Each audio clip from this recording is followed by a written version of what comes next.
Chào mừng các bạn đã trở lại với kênh YouTube chính thức của trang vườn sen đá.vn. Chủ đề của ngày hôm nay thì mình muốn chia sẻ với các bạn trong video này, đó là làm sao để có thật nhiều sen đá mà không cần tốn quá nhiều tiền, có thể nói là miễn phí luôn. Các chậu sen đá mà mọi người đang thấy trong video này thì mình có được nhờ việc nhân giống từ những chậu sen đá có sẵn ở vườn.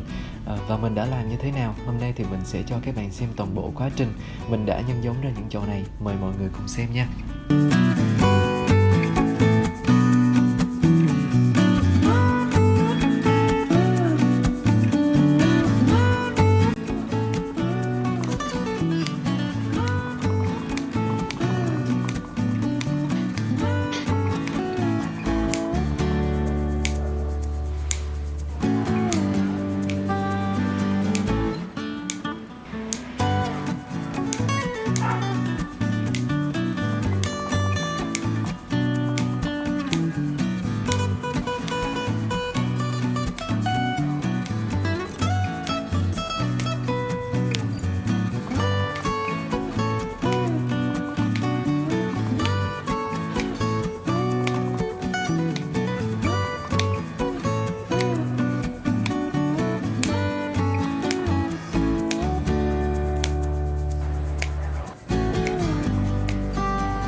thì với vài bước đơn giản thôi thì mình đã có được rất nhiều chậu sen đá mới mà không cần phải mua thêm.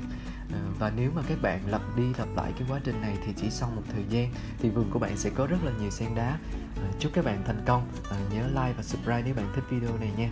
Xin chào và hẹn gặp lại mọi người trong video tiếp theo.